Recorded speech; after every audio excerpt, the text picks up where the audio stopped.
briga, só vai dar briga. Jai Hare Krishna, Vanchakalpa, minhas reverências a todos os devotos que estão aqui assistindo essa aula do Bhagavad Gita, né? Esse estudo do Bhagavad Gita, ele está sendo feito pelo MIT, e todo sábado a gente faz esse programa. Hoje nós temos, até agora, nós temos aqui o Bhakta Sérgio, temos Sankrishna e Ekanata assistindo pessoalmente, tá? Então, essa aula está sendo gravada, ela vai ser o capítulo 8, verso 23. Então, o tema da aula é as diferentes maneiras de abandonar o corpo para não voltar a este mundo material. Então, a gente vai trabalhar esse assunto hoje, que é muito importante, ok? Então, vamos começar cantando um pouco, e à medida que outros devotos vão chegando, eu vou colocando eles para dentro da sala, ok? Então, vamos lá. Jaya Radha Madhava Kunja Bihari Jaya Radha Madhava Kunja Bihari Gopi Janavalabha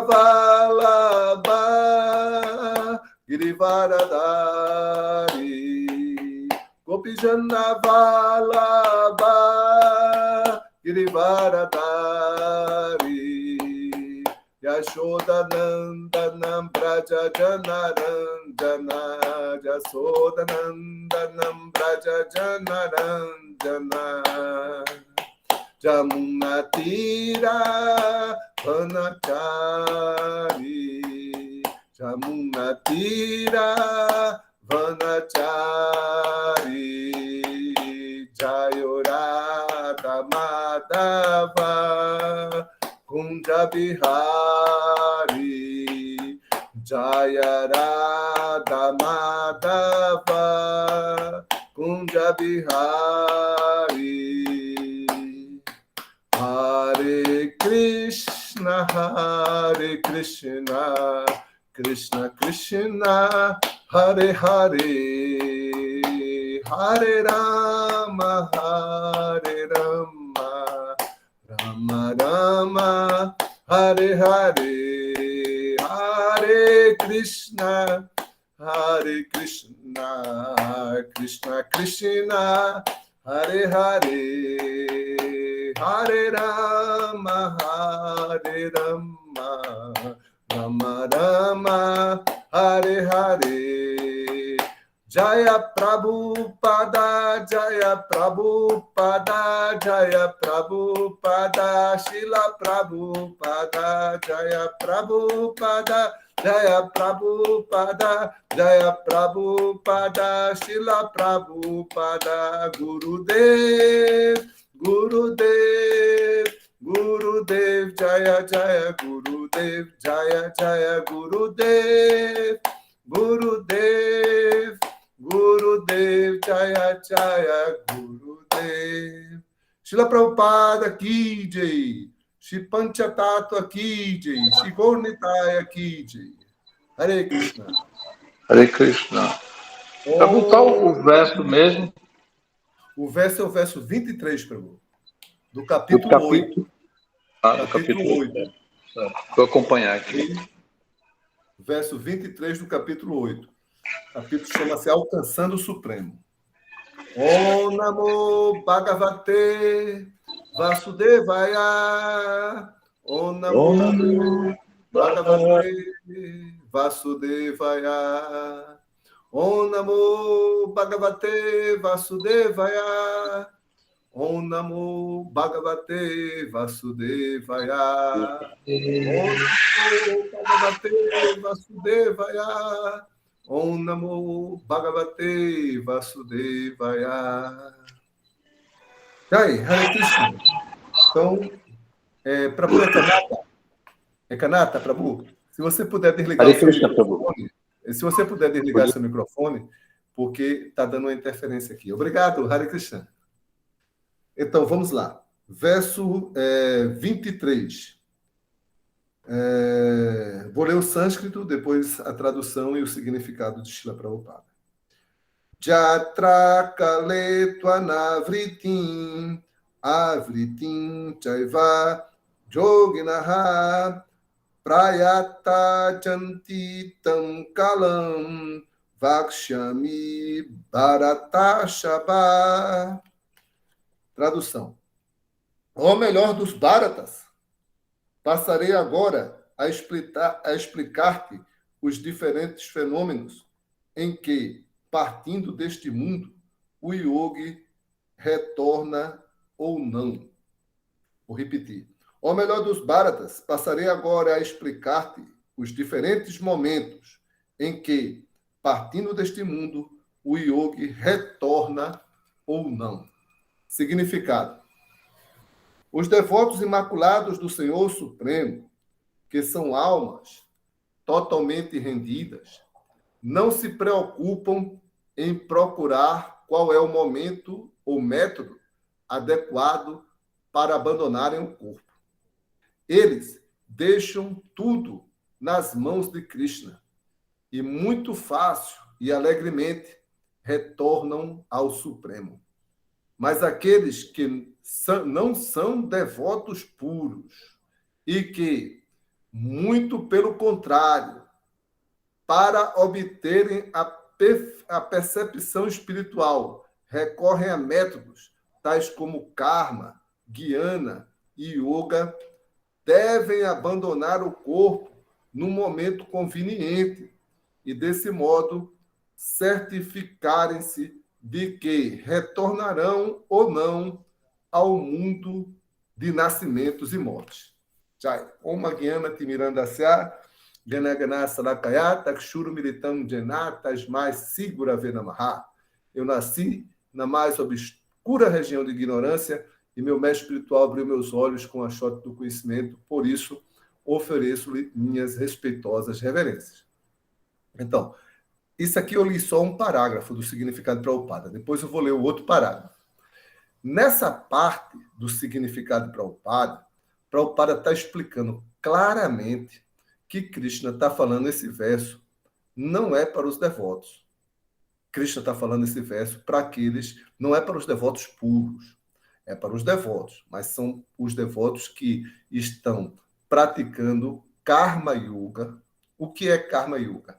É a yoga em que você trabalha e oferece os frutos dos seus resultados para Krishna. Então, todo mundo tem uma tendência para trabalhar. Uns são professores, outros são médicos, outros são agricultores, outros são militares. Então, você, na vida, tem certos deveres que são deveres materiais. E também tem deveres espirituais. Para o Karma Yogi, o dever espiritual dele é que, depois que ele trabalhar e receber os frutos do seu trabalho, uma parte do seu trabalho, pelo menos 50%, deve ser oferecido para adorar o Senhor Supremo. Então, isso é um Karma Yogi. Né? Ele oferece os frutos do seu trabalho. Mas também não é só oferecer os frutos do trabalho. Ele tem que trabalhar de acordo com a sua natureza. Ele não pode ser um médico se ele não tem tendência a ser médico. Ele não pode ser um médico se ele é um comerciante. Ou seja, para ser um médico, você não pode visar o dinheiro, você não pode visar o lucro, porque quem visa lucro, quem quer enriquecer, quem quer expandir seu patrimônio, não é um médico, ele é um comerciante. E isso deriva muitos problemas na sociedade, porque as pessoas estão estudando para fazer concursos na área que dá dinheiro e não na área que ela tem vontade de trabalhar. Aí ela vai ser uma pessoa infeliz no seu trabalho, porque ela está trabalhando não por amor, não por gosto de fazer, mas ela está trabalhando visando o lucro que vai obter. Então, esse tipo de trabalho não é karma yoga. A pessoa não consegue, no final, oferecer para Krishna, porque ela não está se vendo como uma parte do Senhor Supremo engajado de acordo com a sua natureza para satisfazer os planos do Senhor Supremo. Ela vai ser uma pessoa infeliz, ela vai ser uma pessoa frustrada, embora que ela tenha muito dinheiro, mas já se sabe, né, pelo dito popular, que dinheiro não traz felicidade. Então você pode ter todo o dinheiro do mundo, mas você vai ser uma pessoa estressada. O que é que vale a pessoa ser estressada, cheia de dinheiro? Não vale nada. Ela não consegue saborear, desfrutar da vida, porque ela está frustrada, está trabalhando obrigada, motivada pelo dinheiro. Aí a pessoa adoece, né? A pessoa enlouquece, né? A pessoa se torna um psicopata social, não sabe viver com as outras pessoas, se torna egoísta. Então, tudo isso deriva de você não praticar corretamente a Karma Yoga, né? Ou seja, você não trabalhar de acordo com os modos da natureza e não oferecer os frutos para Krishna. Então, mas esse não é o devoto puro. O devoto puro não é a Karma Yoga, certo? Também você pode praticar, para alcançar o Supremo, você pode praticar a yoga mística, a Hatha Yoga.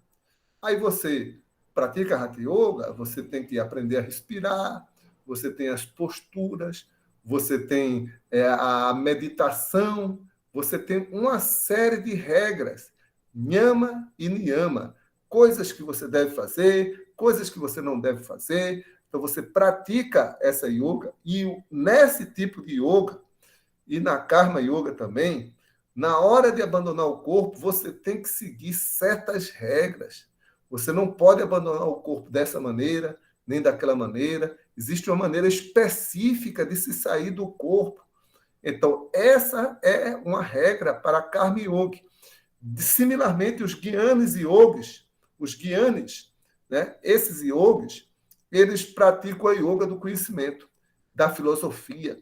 Eles estudam os shastras, as escrituras, e procuram entender o que é a verdade e o que é Maya, né? Então, ele nega a natureza material e o seu objetivo é se livrar de todas as qualidades materiais e se fundir na luz espiritual que se chama Brahman. Então, esses Dhyanis e Yogis também têm que abandonar o corpo no momento correto, no momento da forma correta. Então, agora, Srila Prabhupada, no significado, ele está falando que o devoto ele não precisa se preocupar como ele vai deixar o corpo, porque Krishna vai se encarregar dele pessoalmente, como no verso de hoje, né, que já é no capítulo 10, né, mais adiante, Krishna fala Tesham Satata Yuktanam, Bhajanti Pritipuvakam, Dadami Buddhyogantam, Jenamam Upayantite. Dadami Buddhyogantam significa que Krishna vai dar a inteligência, Buddhi, né? Buda quer dizer o iluminado, né? Buda, a palavra Buda quer dizer inteligência. Buddhi quer dizer inteligência. Então, Krishna vai dar a inteligência para que ele possa compreender Krishna. Então, Krishna vai também se encarregar, nesse capítulo, Krishna também diz que ele vai se encarregar de cuidar do devoto. Então, o devoto não tem que ter essa preocupação. O devoto pode viver a sua vida inteira servindo a Krishna alegremente, e quando ele for deixar esse corpo, ele vai deixar o corpo vendo Krishna, sorrindo, alegre, sem se lamentar, sem chorar, sem querer se apegar a nada desse mundo. Simplesmente, na vida dele inteira, ele se apegou a Krishna. Ele praticou o serviço devocional a Krishna. Então, ele vai morrer com um sorriso no rosto, né?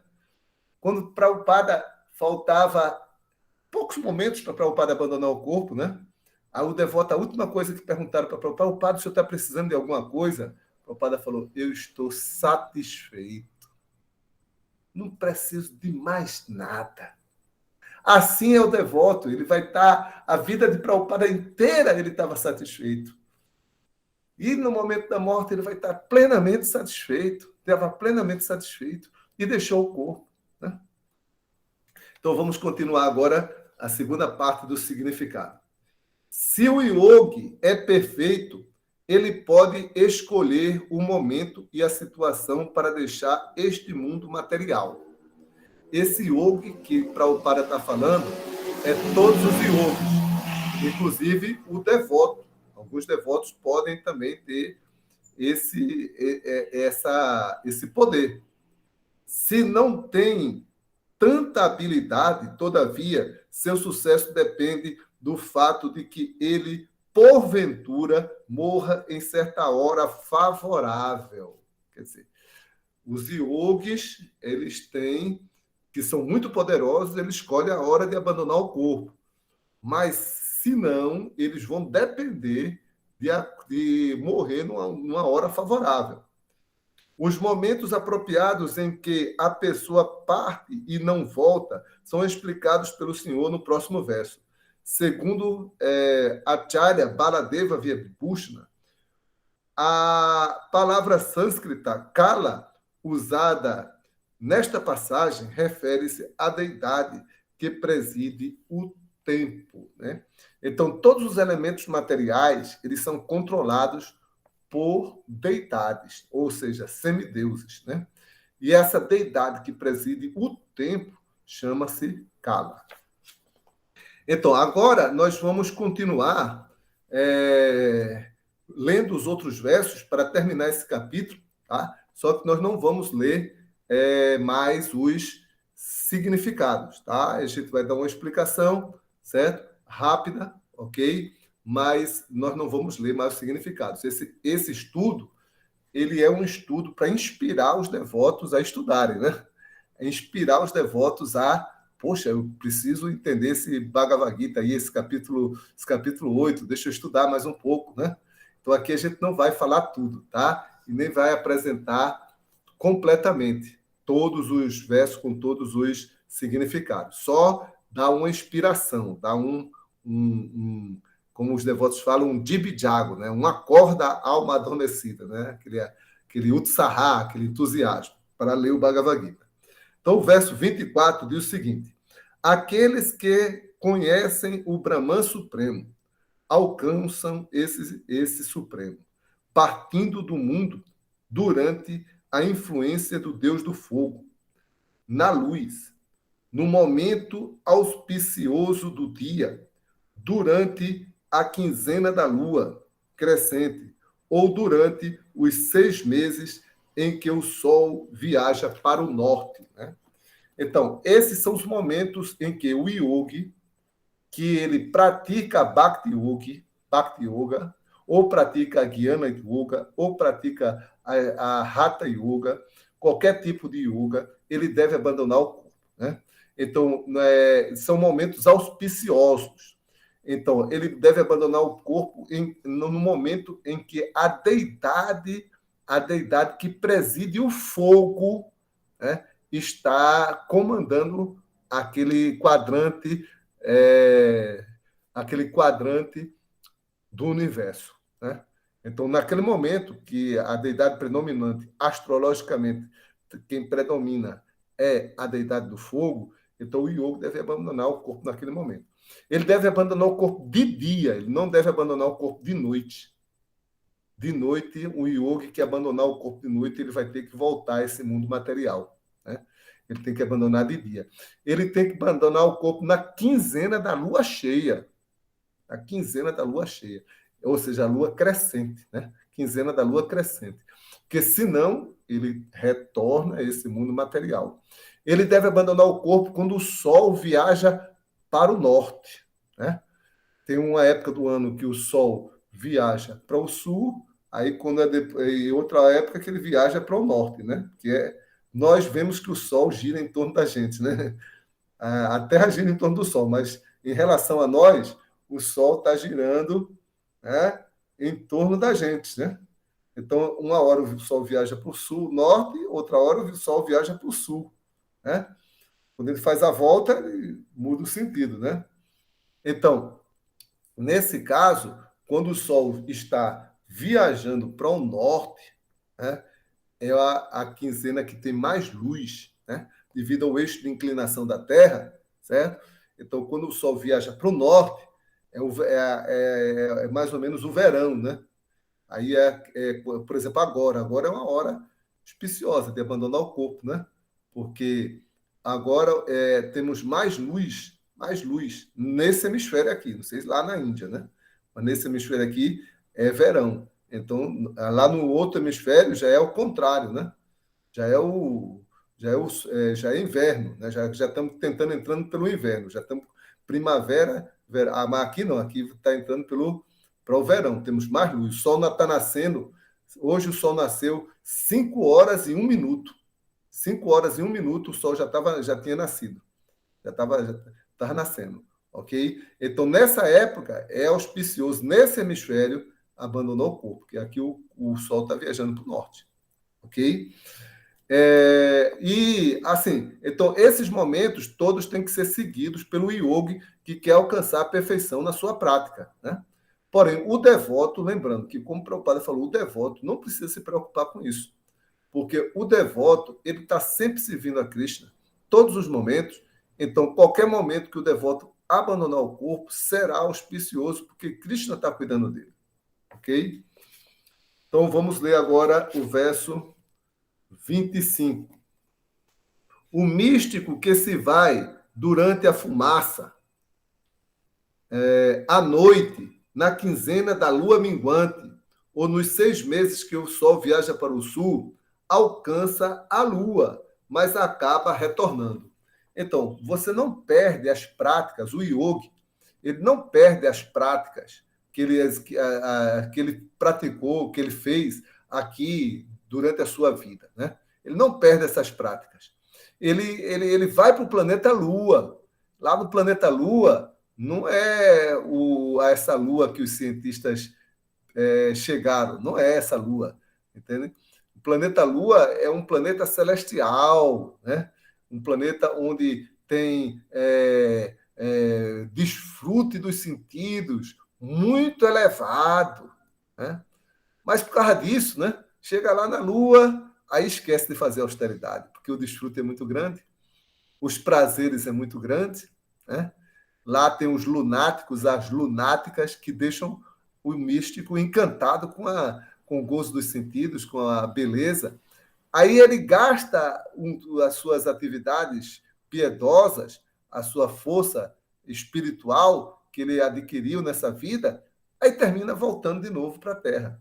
Por quê? Porque ele abandonou o corpo na fumaça, né? Ele abandonou o corpo na quinzena da lua escura. Ele abandonou o corpo à noite. Ele abandonou o corpo quando o sol viaja para o sul. Então, aqueles são momentos inauspiciosos. Ele não teve o poder de abandonar o corpo no momento certo, né? Aí, abandonando o corpo ali, aí ele vai para a Lua. Ele não perdeu o que ele fez. Ele vai para a Lua, mas aí ele tem que voltar, né? Essa é uma das perguntas de Ajna. Krishna primeiro respondeu as primeiras perguntas, quando Ajna perguntou o que é Adhyatma, aquele que habita no eu, o que é Adibhuta, a natureza material, o que é Adidaiva, o que são os semideuses, né? O que é.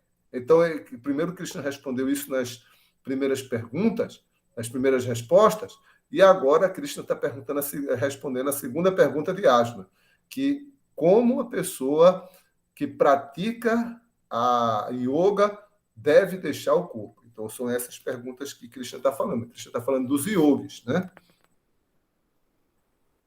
Verso 26. Segundo a opinião védica, há 2 circunstâncias em que se pode partir deste mundo: na luz e na escuridão. Quando parte na luz, a pessoa não volta, mas quando mas quando se vai na escuridão, ela retorna, né? Então, a luz quer dizer não é a quinzena do dia, né? A quinzena da lua crescente, então tem luz, né? Quando o sol viaja para o norte, tem mais luz, né? Então, resumidamente, Krishna fala esse verso resumindo o que ele já falou, né? O que ele já falou, como é que a pessoa abandona o corpo voltando e quando é que ele abandona o corpo que não volta. Ele fala, agora, resumidamente, ele diz, partindo na luz, a pessoa não volta. Partindo na escuridão, ela volta. Ok? É um resumo agora do que ele falou, esse verso 26. É o que ele disse, só que resumidamente. Verso 27. Embora conheçam esses dois caminhos, ó Asna, os devotos nunca se confundem. Portanto, fixa-te em devoção. Então, o devoto sabe, porque a gente está estudando aqui, né? Então, a gente já sabe que tem dois caminhos, né? Mas o devoto não se preocupa com eles, por isso que Krishna fala, eles não se confundem, eles não abandonam o seu serviço, eles não vão fazer outra coisa além do seu serviço. O que é uma pessoa confusa? É uma pessoa perdida, né? Hoje de manhã eu estava debatendo com alguns devotos, conversando, ali na feirinha de Casa Forte, que tem uma feirinha de orgânico. Aí eu perguntava assim, eu questionava, o que é perder a sua alma? Né? Porque um devoto tinha postado que uma pessoa que ele pegou um texto aí, né, na internet, né? Pessoa que tomar a vacina vai perder a sua alma. Eu disse, mas como é que a pessoa pode perder a alma? Se ela é a alma, né? Se a pessoa mesmo é a alma, como é que ela pode perder a alma? Então, em textos cristãos, aí se fala perder a sua alma, porque no texto cristão eles fazem a distinção que nós somos corpo e alma. Mas os devotos não, nós somos alma, o corpo é apenas a máquina. Então não há como perder a alma. Não tem como a pessoa perder a sua alma. Agora, no sentido de que você esquece de quem é você mesmo, você fica perdido, né? Se você sair na rua, bater um tijolo na sua cabeça e você esquecer quem você é, aí você vai ficar perdido. Aí você vai ficar pedindo esmola na rua, você vai ficar andando a esmo, sem saber para onde é que vai. Então, nessa condição, você perdeu não a sua alma, mas perdeu o conhecimento, a consciência da sua alma. Então, esse é o principal perigo, a gente esquecer que nós somos a alma e começar a andar perdido por aí, impulsionado apenas pelo corpo material, né? Então, essa aí, nesse caso, aí você perdeu sua alma, nesse caso, mas não a alma, Krishna fala no Bhagavad Gita, que a alma não pode ser cortada, a alma não pode ser morta, a alma não pode ser criada, a alma é eterna e sempre existente, né? Mas se ela perde a sua consciência espiritual, então ela perdeu, de um certo sentido, perdeu não a sua alma, mas perdeu a consciência de quem ela é, né? Aí fica meio confusa, aí fica confusa. Tá? Essa confusão. Muito bem. Então vamos agora ler último verso. Aquele que aceita o caminho do serviço devocional não se priva dos resultados obtidos pelos estudar os Vedas, executar sacrifício, submeter-se à austeridade, fazer caridade ou dedicar-se a atividades filosóficas e fruitivas. Pelo simples fato de executar serviço devocional, ele consegue tudo isso e, por fim, alcança a suprema morada eterna. Então, Krishna, no Bhagavad Gita, ele às vezes descreve um processo que não é o processo de serviço devocional, porque existem outras classes de pessoas que não são devotos, né? Ou que não são devotos puros. Entende? E aí Cristo descreve para essas pessoas o caminho da religião, né? O caminho da verdade. Porém, sempre no último verso, Krishna, ele retoma e dá a conclusão, voltando-se para o caminho do serviço devocional. Então, aqui ele está dizendo que, embora tenha os karmas, os gyanis, os yogis, todos esses tipos de transcendentalistas, o devoto não se priva dos resultados deles.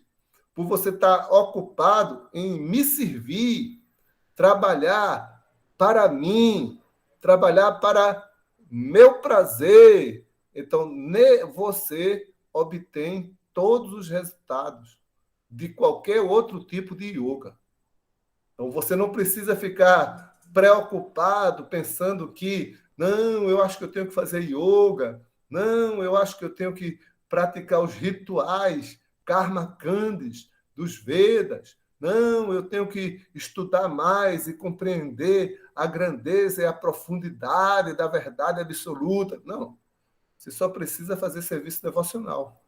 Que aí todas essas coisas, você não vai ficar privado, você vai obter, né? Eu, pessoalmente, como eu já falei no começo aqui, tenho essa realização, né? Eu entrei para o movimento com 18 anos e estou até hoje aqui e nem estudei muito, nem fiz muitos rituais védicos, nem tampouco pratiquei atividades fruitivas, mas Krishna, dentro do meu coração, ele foi guiando, faz isso, faz aquilo, me serve assim, me serve dessa maneira, e eu estou até aqui, e nada me falta, né? E eu me sinto uma pessoa satisfeita, eu me sinto satisfeito por servir a Krishna, né? Claro que eu busco cada vez servir mais, mas eu estou satisfeito na posição que eu estou, porque Krishna deu a inteligência, mas isso não foi só comigo, né? Isso com vários devotos, Jai, Hare Krishna. Então, são 13 para as 9, 13 minutinhos para as 9. Alguém tem alguma pergunta? Vamos abrir um espaço aí. Quem tiver pergunta, abra o seu microfone, né? Faça a sua pergunta e a gente vai tentar responder. Porque esse verso 28, ele foi o último verso. Aí ele terminou o capítulo 8, alcançando o Supremo. Krishna deu essa fechada aí. O devoto, por praticar serviço devocional, não fica desprovido de nenhum benefício de qualquer outro processo de misticismo ou de transcendência. Jai, Hare Krishna, vamos abrir um espaço aí para perguntas, se tiver.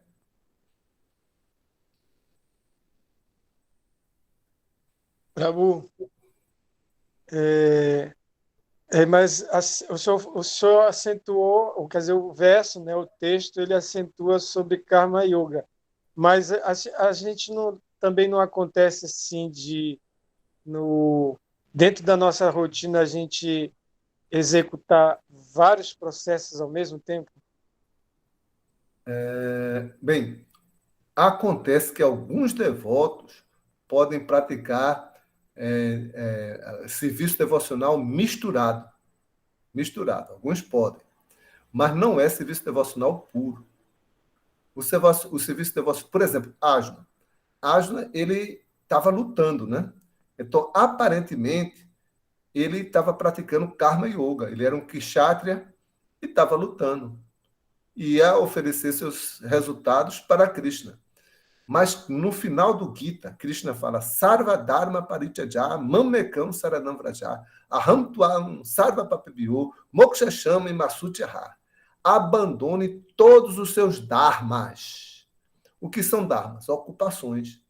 Ora, como é que Krishna fala para Ajna abandonar todas as suas ocupações se ele está falando desde o começo do Gita que ele tem que se ocupar, tem que lutar? Desde o começo do Gita, o objetivo de Krishna ter falado o Gita para Ajna é que ele deve se ocupar, ele deve lutar. Como é que ele fala para abandonar todos os dharmas?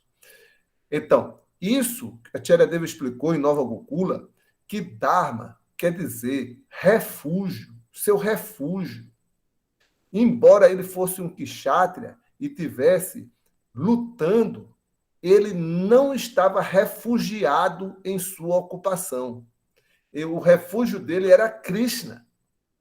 Então, embora o devoto possa executar vários tipos de ocupação, ele não acha que ele vai conseguir a perfeição na vida porque está executando a sua ação perfeitamente. Por exemplo, Sankarsana, você não pode pensar que porque você cozinha muito bem, que as pessoas estão gostando muito da sua praçada lá no seu restaurante, que por causa disso você vai alcançar a liberação. Não. Você vai alcançar a liberação porque você está refugiado em Krishna. Porque você entende que é Krishna, é a energia de Krishna que está atuando em você e está fazendo você cozinhar muito bem e fazendo com que as pessoas se sintam satisfeitas com esse serviço. Né? Então, da mesma forma, você pode praticar uma yoga, mas você praticar com consciência de Krishna, entendendo que essas posturas que você faz, né, você não tem aquele falso ego de pensar que eu tenho muita elasticidade, que eu consigo fazer essa postura, consigo respirar, que eu consigo fazer o vibhuti, aquela terrinha, sintetizar vibhuti. Você pensa isso, você não está se refugiando em Krishna.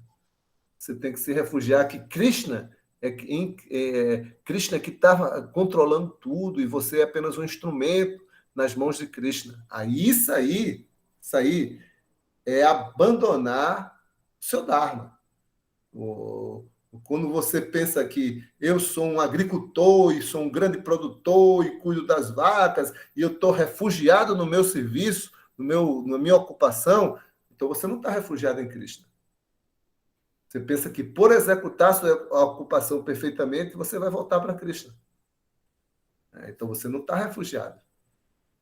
Então, aí por isso que Krishna, no final do Gita, depois que Krishna fala, Arjuna, lute, Arjuna, você tem que lutar, você tem que lutar. Aí ele fala, abandone sua ocupação. Sarva Dharma, não, abandone seu refúgio. Você vai lutar, mas você não vai se refugiar. O seu refúgio não vai ser as suas habilidades, não vai ser o seu trabalho, o seu refúgio vai ser em mim. Sarva Dharma Parityaja Man Ekam. Eka quer dizer unicamente em mim. Se refugie unicamente em mim. Ok? Boa pergunta, Sankarsana. Hare Krishna. Alguém tem mais alguma pergunta? Então, gente, eu fico muito agradecido que a gente tenha conseguido, graças a todos vocês, a cumprir esse jagya de falar o Bhagavad Gita, né? E vamos, a partir de hoje, eu vou procurar um orador para dar uma fechada nesse capítulo aqui, ok? Muito obrigado. Hare Krishna. Hare Krishna. Haribol. Obrigado também. Se alguém quiser ficar mais um pouquinho, pode ficar. Então, Reverência. reverência. Então, Hare Krishna, até amanhã no Bom Dia Devocional. Haribol. Ekanata, Hare Krishna. Bhakta Sérgio, Hare Krishna. Sankarsana, Hare Krishna. Até mais. Sankarsana, Hare Krishna. Até mais. Haribol.